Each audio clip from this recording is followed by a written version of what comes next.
Worse yet, in the deadly heat, anything could happen. This was Harlem. It was August. Life was tough, and a cop had been murdered. And in the ambulance, as it sped downtown, Henrietta Washington clung to her child's hand and watched in silent terror as the paramedics fought for her life. But for the moment, it didn't look like they were winning. The little girl was gray and still, and her blood was everywhere. The floor, the sheets, her arms, the gurney, her mother's face and dress and hands. It looked like a slaughter. And for what? She was another casualty in the endless war between the cops and the bad guys, gang members, drug dealers, and narcs. She was a pawn in a game she knew nothing about, a tiny sacrifice among warriors whose goal was to destroy each other. Danielle Washington meant nothing to them, only to her friends and neighbors, her sisters, and her mother. She was the oldest of 4 children her mother had had between 16 and 20. But no matter how poor they were, nor how tough life was for them, or the neighborhood in which they fought to survive, her mother loved her. "Is she gonna die?" Henrietta asked in a strangled voice, her huge eyes looking into those of a paramedic, and he didn't answer. He didn't know. "We're doing what we can, ma'am." Henrietta Washington was 21 years old.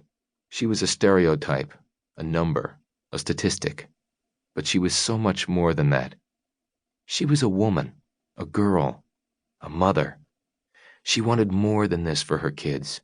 She wanted a job, wanted to work, wanted to be married to a good man one day, who loved and took care of her and her children.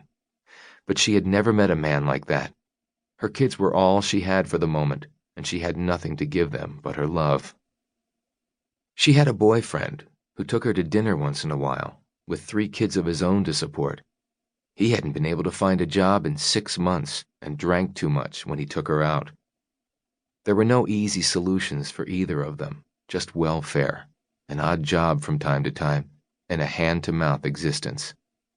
Neither of them had finished high school, and they lived in a war zone. And the life they led, and where they lived it, was a death sentence for their children. The ambulance screeched to a stop outside the hospital, and the paramedics raced out with Danielle on the gurney. She had an IV in her arm, an oxygen mask over her face, and all Henrietta knew was that she was still breathing, but barely. She ran into the emergency room after her, in her blood-stained dress, and she couldn't even get near her little girl. A dozen nurses and residents had closed around the child and were running down the hall with her to the trauma unit, as Henrietta followed, wanting to ask someone what was happening, what they were going to do. She wanted to know if Danielle would be all right. 1,000 questions raced through her head as someone stuck a clipboard and pen in front of her face. "Sign this," the nurse said bluntly. "What is it?" Henrietta looked panicked. "We have to operate. Fast. Sign it." Henrietta did as she was told, and a second later she was standing alone in the hallway, watching other gurneys rush past, and nurses and doctors in hospital scrubs hurry toward operating rooms and other patients. She felt completely lost and terrified as she stood there and began to sob in total panic. And a nurse in green hospital pajamas came toward her and put an arm around her. She led her to a little cluster of chairs, sat her down, and crouched beside her to reassure her in a gentle voice. "They're going to do everything they can for your daughter." But the nurse had already heard that the child was in very critical condition and not likely to survive. "What are they going to do to her?" "They're going to try and repair the wound and stop the bleeding. She lost a lot of blood before she got here." It was a massive understatement. Just looking at the condition the child's mother was in, they both knew how dire the situation was. Henrietta was covered with blood. "They shot her. They just shot her." She didn't even know if it was the police or the men they'd been chasing who had done it. It didn't matter now.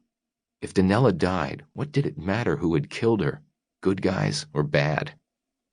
As the 2 women held hands and Henrietta cried quietly with a look of despair, the nurse could hear the PA system paging Dr. Stephen Whitman.